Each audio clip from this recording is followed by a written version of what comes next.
Hello, everyone. I wanted to do a new video on this subject about when Jesus became king in light of the Watchtower's doctrine, which requires its members to believe he became king in 1914 after sitting down at God's right hand in the first century, but not becoming king again until 1914. It's a very important doctrine, obviously, for Watchtower, and it's not a doctrine that really matters to Christian witnesses of Jah or most other people at all.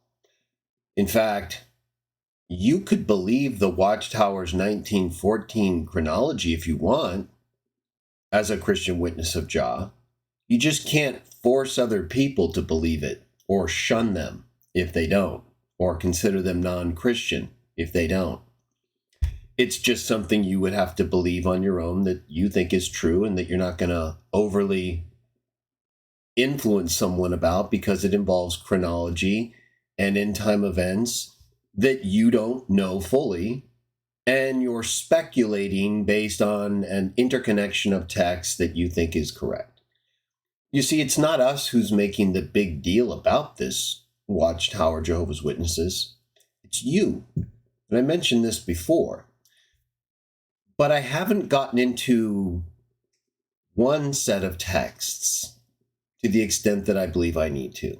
I've mentioned it, Psalm 2, but I want to get into it a little bit here to show, I believe, after looking at it in more detail and its reference in the New Testament, its references in the New Testament, I'm convinced it's just as clear, maybe even more clear. I don't know how much more clear you could get than 1 Corinthians 15:25.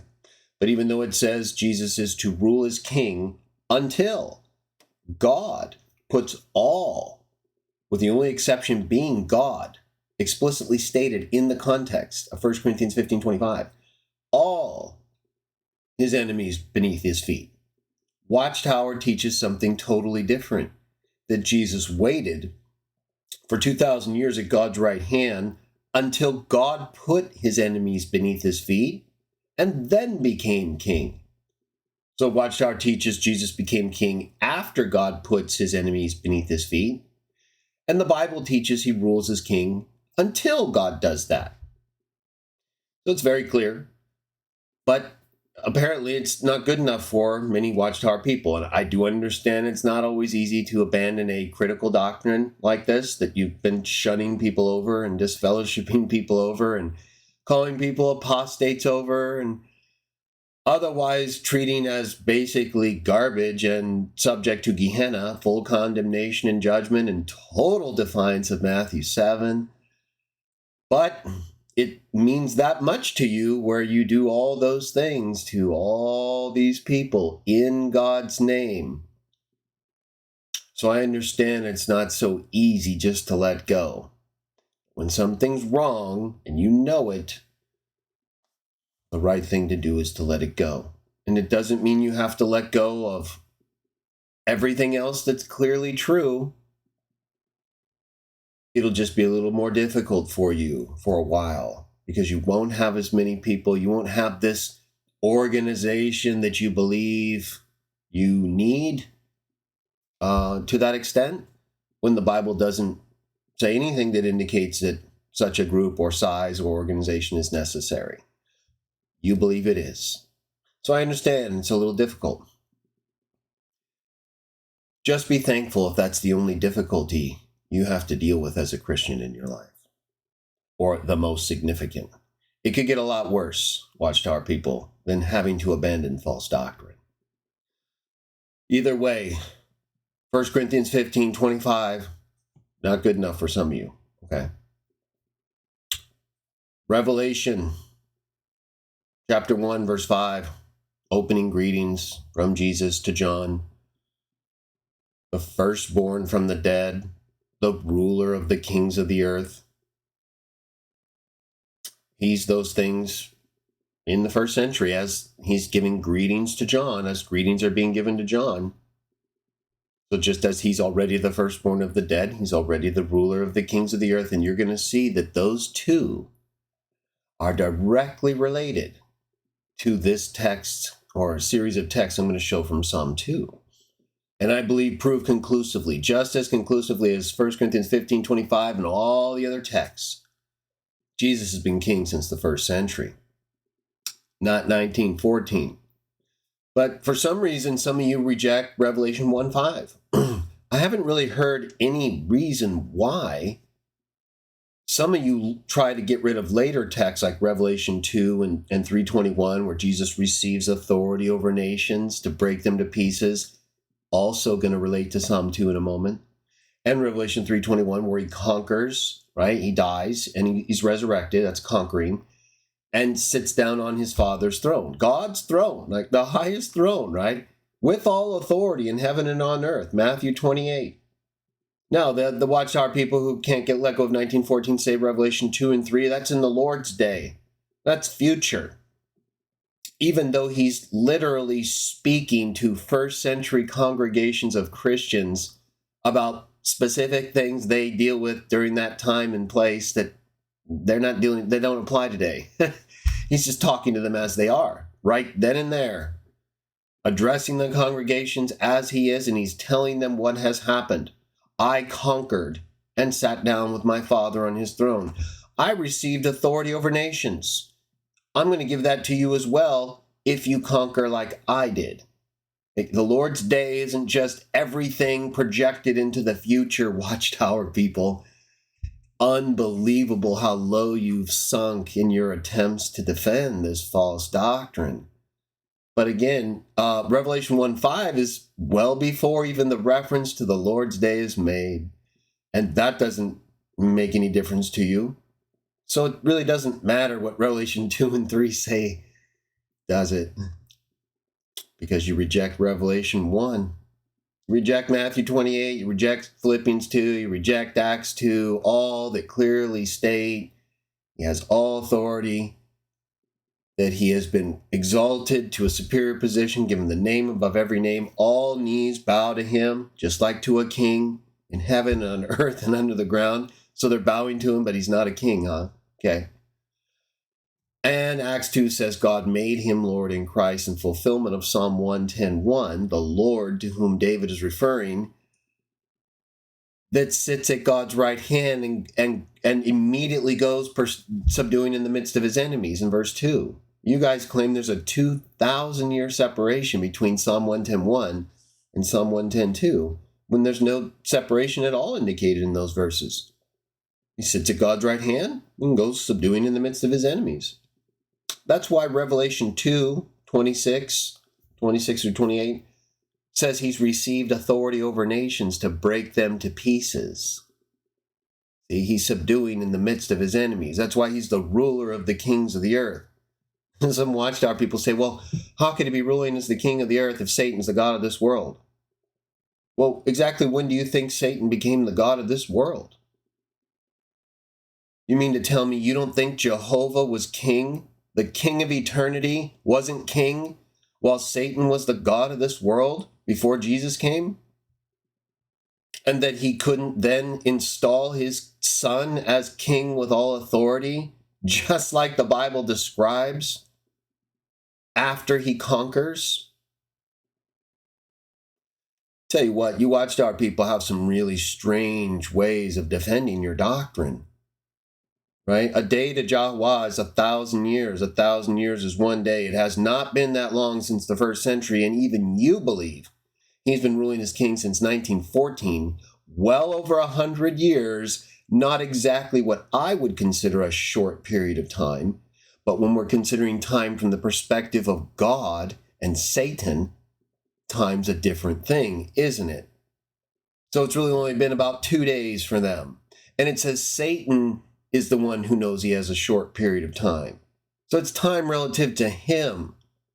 And it would be longer than what would be considered a short period for us, whether he's been ruling as king from the first century or 1914. So it's just, again, just terrible reasoning and bad logic. Nowhere in the Bible does it say Jesus only rules for 1,000 years either. And that would require that the millennium already has begun in your view, which would mean the tribulation has happened, the great crowds.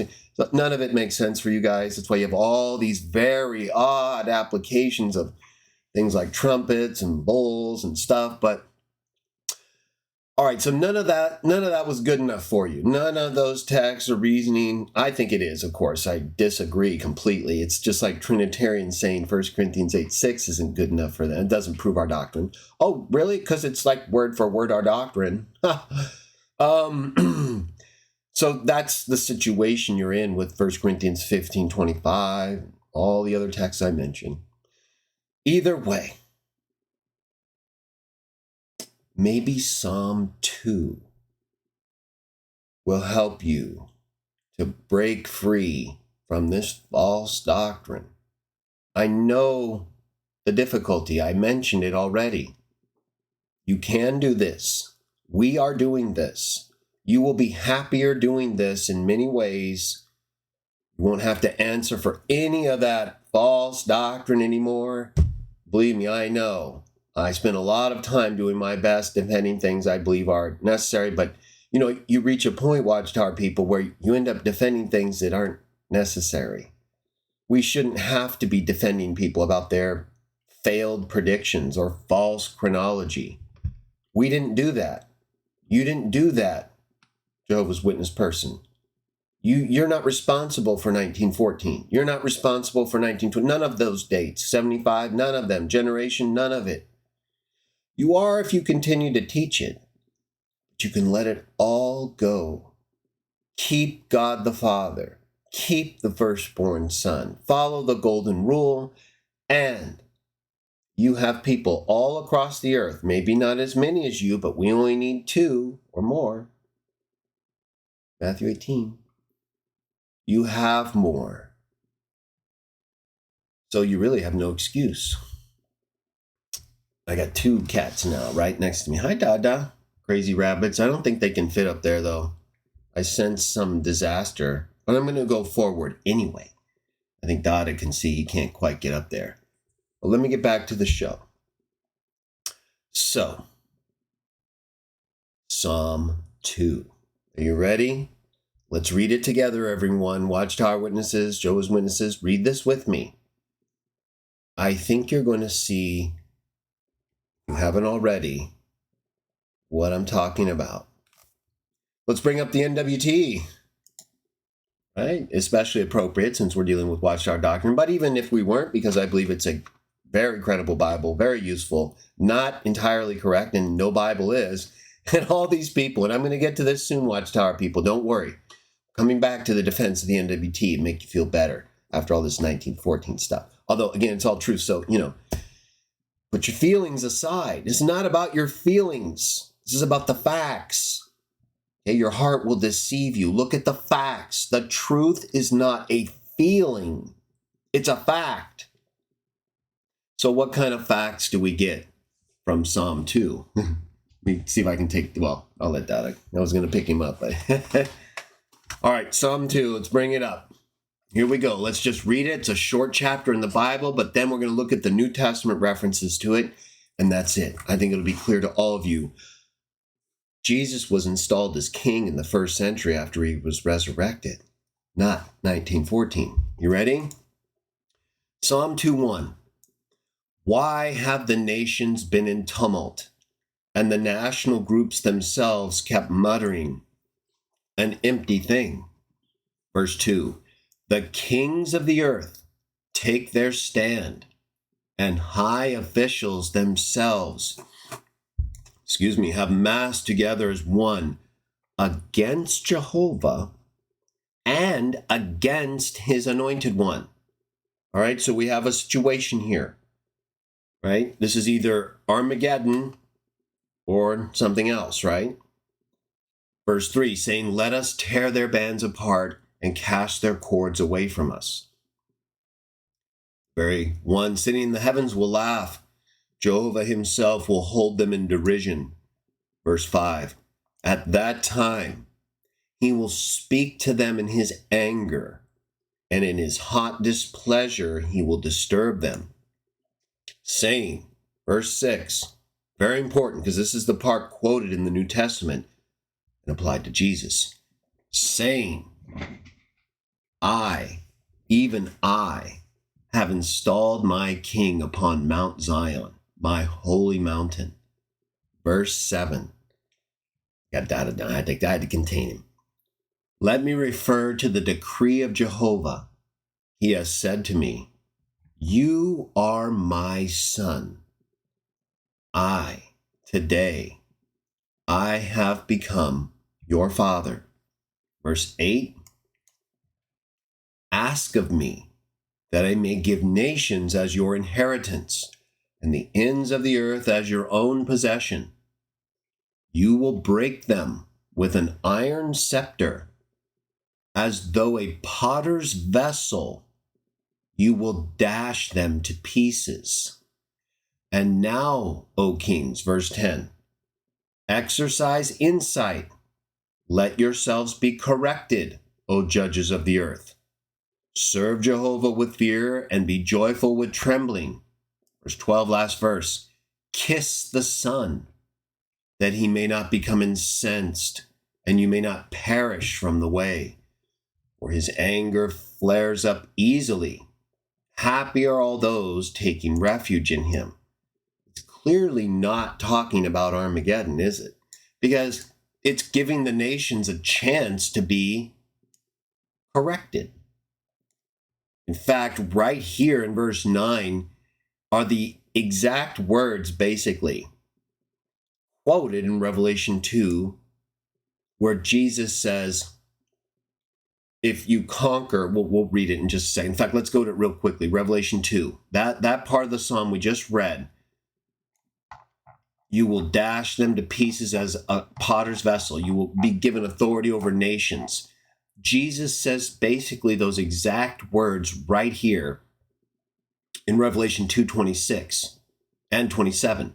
To him that conquers and observes my deeds down to the end, I will give authority over nations, and he shall shepherd the people with an iron rod, so that they will be broken to pieces just like clay vessels, the same as I received from my Father. Talking to the first century congregations, telling them that if they conquer, they'll receive authority over nations and break them to pieces like clay vessels and shepherd them with iron. The same as he received from his Father. Psalm 2 speaks in those exact same words as we just read. So the question is, when did Jesus receive this authority? So we have the psalm we just read. He says, let me refer to the decree of Jehovah, verse 7. He said to me, or verse 6, even I installed my king upon Mount Zion. Let me refer to the decree of Jehovah. You are my son. I today have become your father. Ask of me that I may give nations as your inheritance and the ends of the earth as your possession, right? That's the authority over nations that we just read Jesus referring to having received in Revelation 2:26 through 27. You will break them with an iron scepter. He also mentioned the iron scepter or iron in Revelation 2:27. And as though a potter's vessel, you will dash them to pieces. Same language we read, that he said he received this authority. He's already received this from the Father, and they can receive it if they conquer like him. So I would say this Psalm 2, first of all, reinforces the fact that Revelation 2:26 through 27, when Jesus says he received it, he's already received this authority, that proves to me he's also king because he has the scepter, he has the authority, and it says right here, this is in the context of him being installed as king on Zion, heavenly Zion, which we're going to read about more in a moment. But of course, like I mentioned before, Watchtower people are forced into absurdities and claim that though Jesus is speaking to the first century Christians, like literally identifies who he's talking to, this is all in the future. It's all the Lord's Day, right? So they mean by that 1914. But that's not what Revelation 2 is referring to. But because Watchtower people have gone to that extent of defense, and we know it's, of course, Revelation 1:5, all right, they're gone, right? We know this is desperation time, Watchtower. Let's just accept that for the sake of what would we do next. Okay, can we go beyond what Watchtower tries to do with this whole Lord's Day future, Revelation 2:26-27, installed this king, authority over nations, iron scepter, clay vessels broken, all that. We just accept that's all Lord's Day, 1914 forward, for the sake of what would we say to prove that's not true, okay? Because that's what we're going to do. Ready? Right now. Acts chapter 13. So, I just made a connection, right, between Psalm 2 and Revelation 2. And my connection is that Psalm 2 says that the nations have taken their stand against Jehovah and against his anointed one, his installed king on Zion, that according to his decree, he has at that time of installing him as king, become his father and him his son, given authority over nations to break them to pieces and shepherd them with an iron scepter.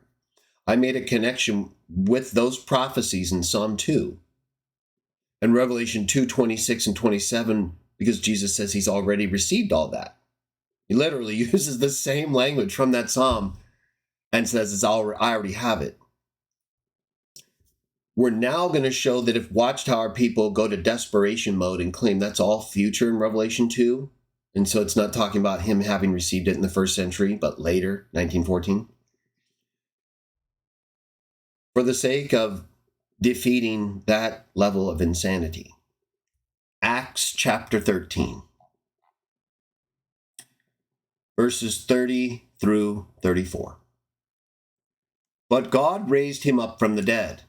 And for many days he became visible to those who had gone up with him from Galilee to Jerusalem, who are now his witnesses to the people, right? Talking about Jesus.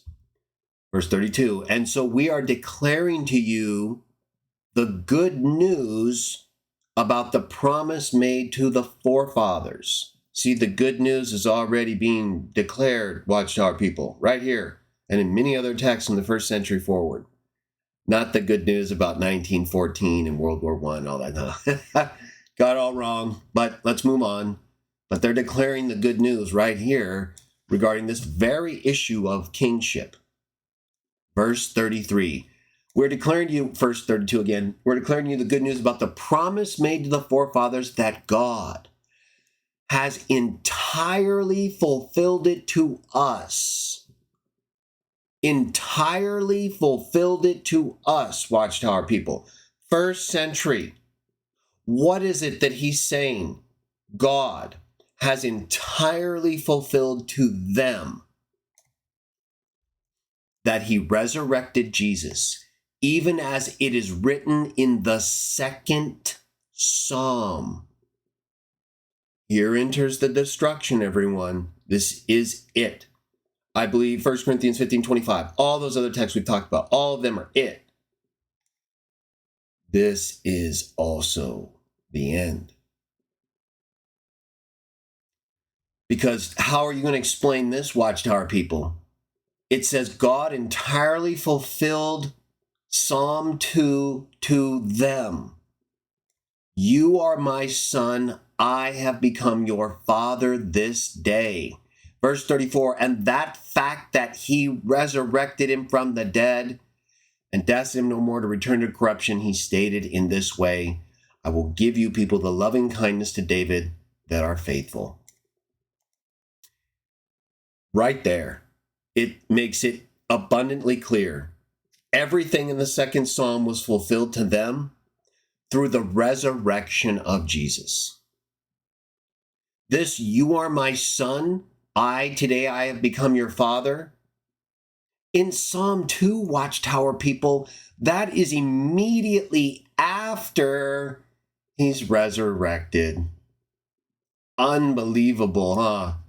So Watchtower people, there's no way out. Even I have installed my king upon Mount Zion.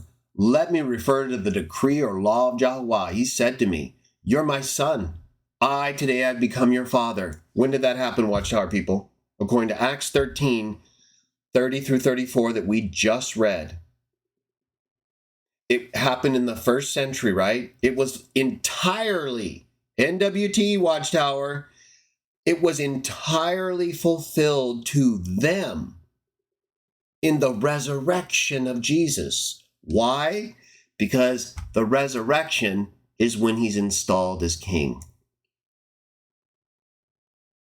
There's no more fulfillment to this, Watchtower. This is it. Acts 13 makes it clear. And makes it clear that at the resurrection, he's installed as king. Even I, have installed my king. Let me refer to the decree of Jehovah. You are my son. I today have become your father. Resurrection. Ask of me that I may give nations as your inheritance. The ends of the earth as your possession. You will break them to pieces as though a potter's vessel with an iron scepter. And then look, Watchtower people, it goes on to talk about all those things that I think is clear. This is before Armageddon. This is with the Son ruling as king since the first century. The kings have to exercise insight, be corrected. Or why? He will dash them to pieces with an iron scepter. That's why we see all these kingdoms and governments being wiped out. It's the Son. He's the one the Bible says wipes them out. Yeah, the other princes, sons of God are involved and conflict with each other, of course, but it's the Son.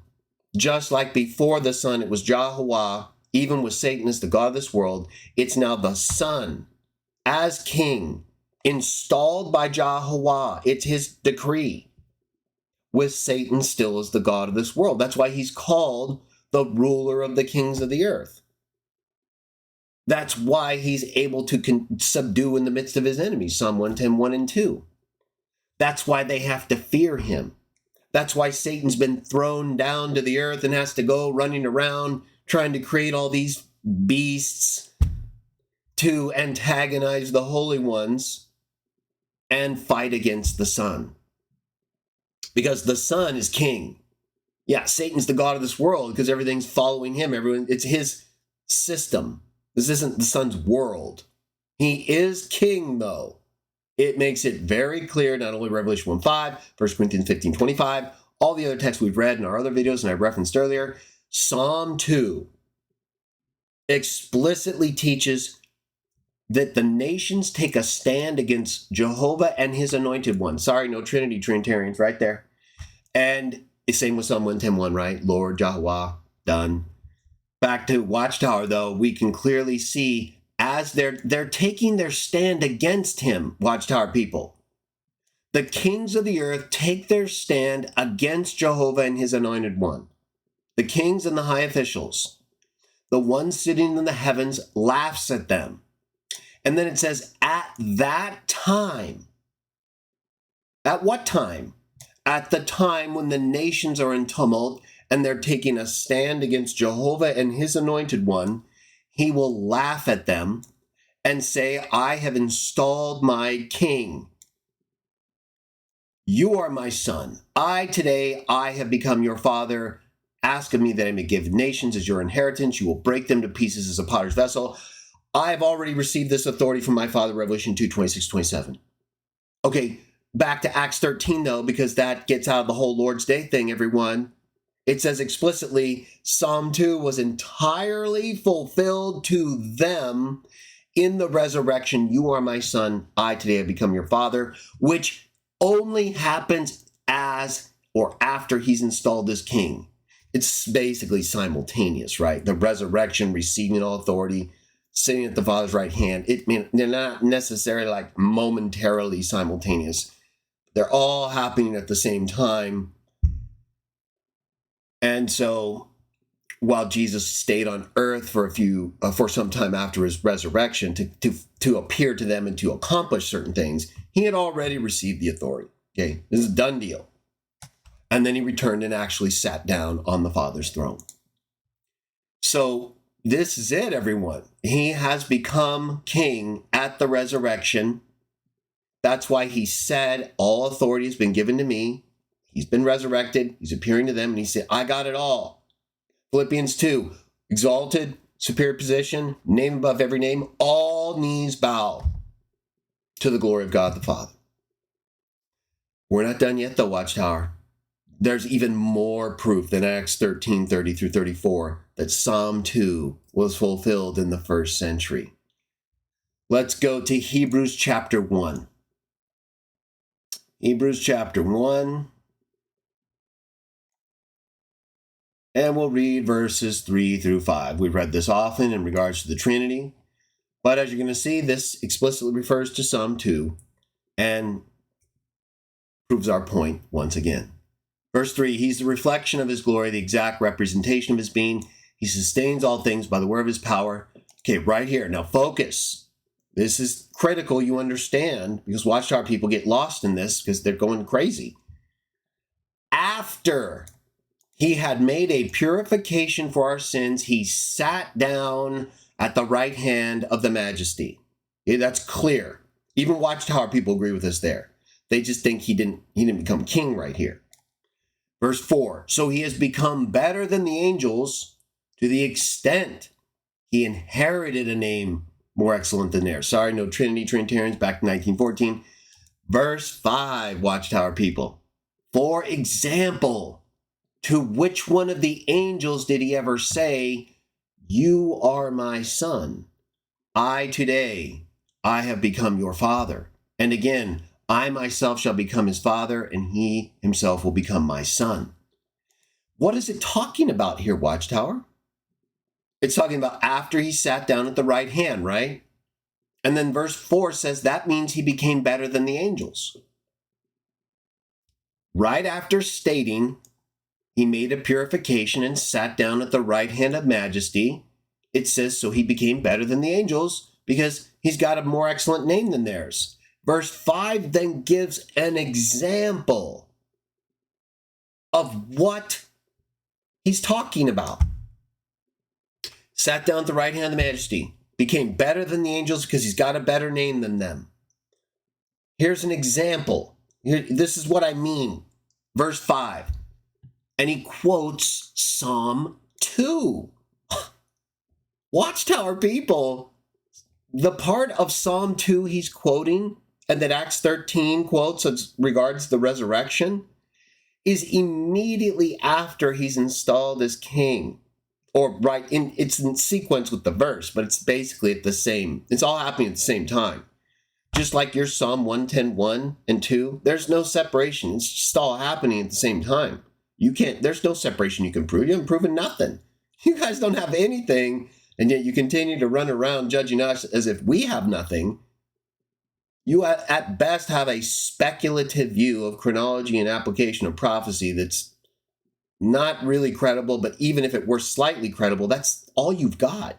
And you're literally condemning people over it. Unbelievable. And yet these texts make it clear Psalm 2 was fulfilled in the first century. He was resurrected. How did he become better, Watchtower people? He got a better name. That's the position. Philippians 2. He inherited a name above every name, so that name all knees will bow. Psalm 2 not only says he's installed as king at this point, it goes on to say that the nations take their stand against him, said that right leading up to it, and that if they weren't corrected after this event, after this resurrection, if the nations didn't correct themselves and kiss the Son, he'd become angry with them and break them to pieces with an iron scepter as though clay vessels.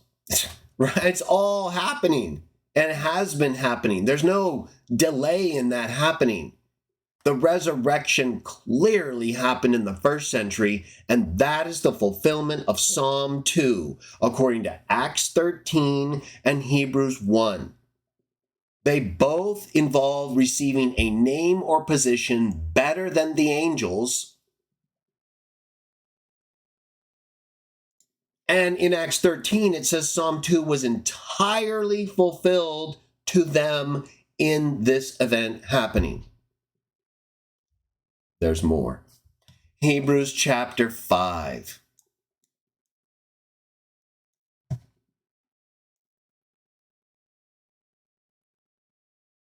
Hebrews chapter 5, verses 5 through 6 also contain another reference to Psalm 2. Here it says, "So too, the Christ did not glorify himself by becoming a high priest, but was glorified by him who spoke with reference to him. You are my son.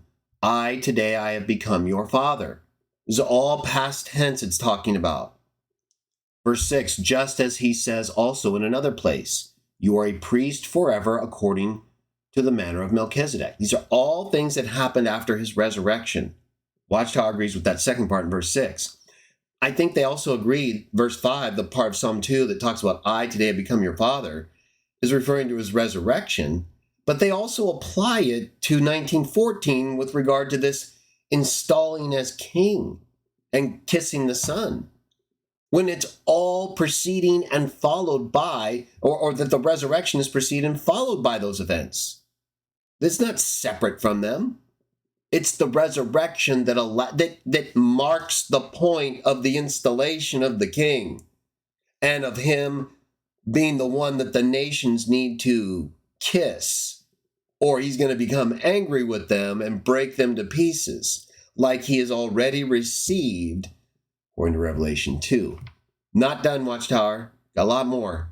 I'm just showing you the references to Psalm 2 that all are consistent with the first century, and Psalm 2 entirely being fulfilled to those Christians in the resurrection of Jesus. Hebrews 12. Another Hebrews text. We're almost done, everyone. Just wanted to go over this real quick. So we have Psalm 2. Very clearly states that even I have installed my king upon Mount Zion. It refers to the nations taking their stand against Jehovah and his anointed one, Mashiach, the Messiah, the Christos in the Greek. And how Jehovah would install his king and refer to that king as his son and him as his father, after which he would give him authority over nations, and he would break them to pieces as though clay vessels, unless they were corrected and kissed the son. Hebrews 12:22. But you have approached a Mount Zion and a city of the living God, heavenly Jerusalem, myriads of angels, in general assembly and the congregation of the firstborn who have been enrolled in the heavens, and God, the judge of all, the spiritual lives of righteous ones who have been made perfect. Okay, Watchtower people, look. Mount Zion. Heavenly Mount Zion, right? Like Revelation 14. Lamb and 144,000, all with him on Mount Zion. Psalm 2 says, even I have installed my king on Zion. And then it refers to the decree or law of Jehovah as proof. You are my son. Today I have become your father. That's proof he's installed him as king. That's literally how the psalm reads. And here we get reference to Mount Zion and the congregation of the firstborn. Well, that's very important, right? And then it goes on to say Jesus, the mediator of a new covenant.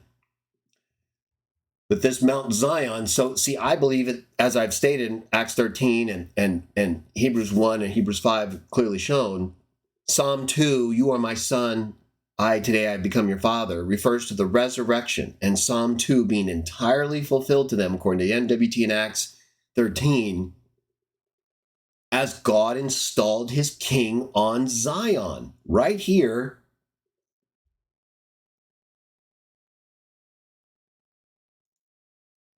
as he resurrected his son, gave him authority over nations, and he's been breaking them to pieces unless they become corrected, just like he verifies for us in Revelation 2:26, 27. We're not done, though. Now let's go back to a text we've referenced a lot, talked about a lot.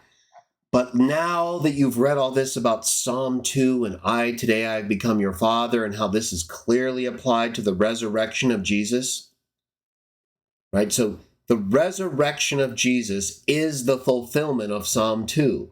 Acts 13 was absolutely clear about that. So was Hebrews 1. But Acts 13, 30 through 34 was explicit, right? This was entirely fulfilled to them. The second psalm it referenced and quoted the resurrection part that is directly connected with the king being installed on Zion, followed by the nations having to be corrected or kiss him. None of that happens in the millennium, Watchtower people. In the 1,000-year reign of Jesus, it says the nations are cured by the leaves growing from the trees on either side of the river. It only talks about the nations becoming a problem after Satan's released at the end of the 1,000 years. So even you believe that actually this whole part of kiss the Son has application since 1914 prior to the millennium. It's just, it has application further back than 1914. First century, just like Acts 13 states. That's when the second psalm was entirely fulfilled to the Christians in the resurrection of Jesus, with him being installed as king on Mount Zion, heavenly Mount Zion, and ruling until God puts all his enemies under his feet. Right? 1 Corinthians 15, 25. But look, Revelation, there's something we need to connect here. Okay, Revelation 1, this again, a pre-Lord's Day text. Even the most crazed Watchtower defenders can't apply that here because it has nothing to do with the Lord's Day. It is literally an opening greeting from John to the 7 congregations in Asia. Okay? No Lord's Day reference, nothing, Watchtower people. That's later and still misunderstood by you. Either way, this is not even part of that. And you never talk about this text. You literally have no answer for this text. He is Jesus Christ, the faithful witness. And the real reason I'm bringing you here is this part. The firstborn from the dead. Hold that thought. And the ruler of the kings of the earth.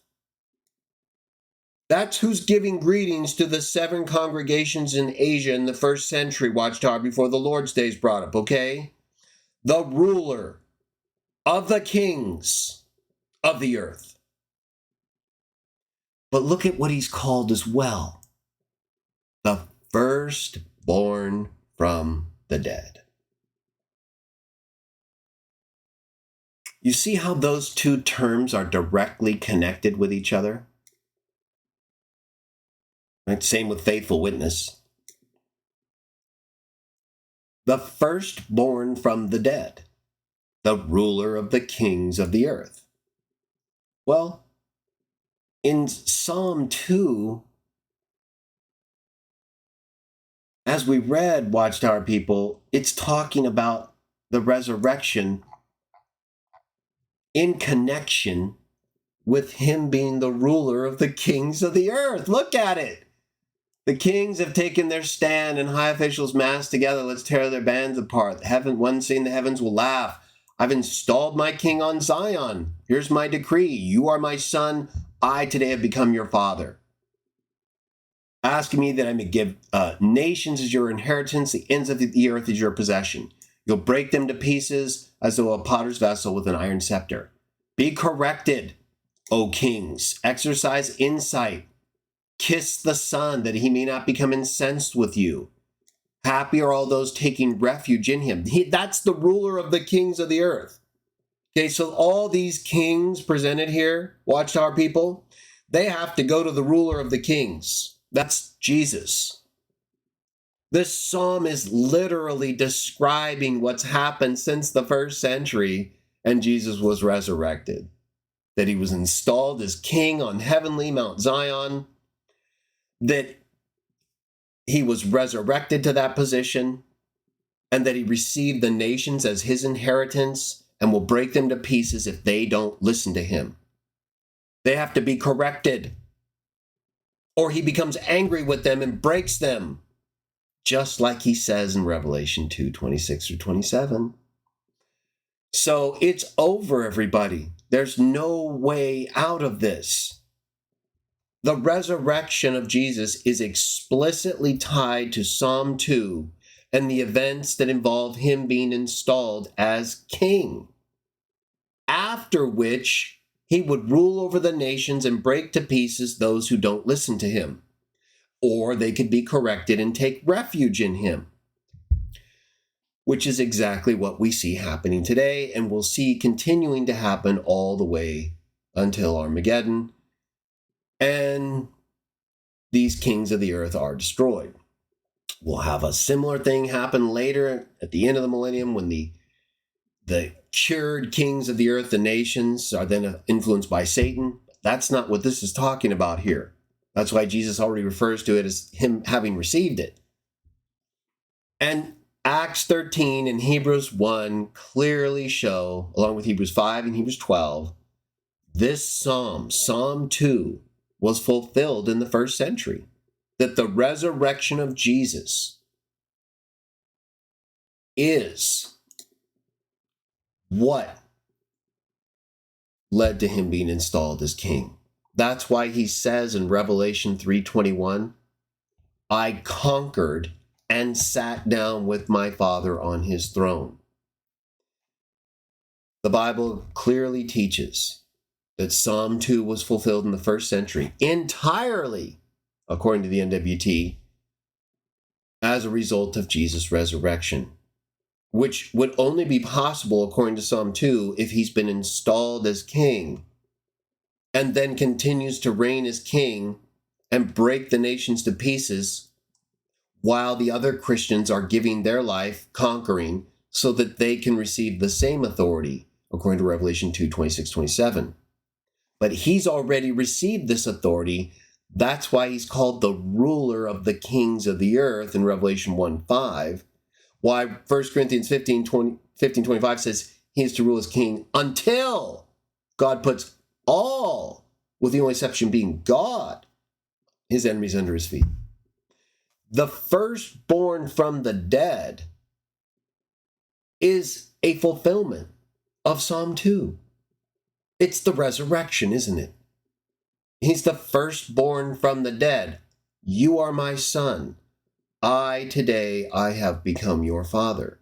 That is exactly what that is talking about, which is why it also calls him the ruler of the kings of the earth, because that's exactly what Psalm 2 goes on to talk about after Jesus was resurrected and installed as king in the first century on heavenly Mount Zion.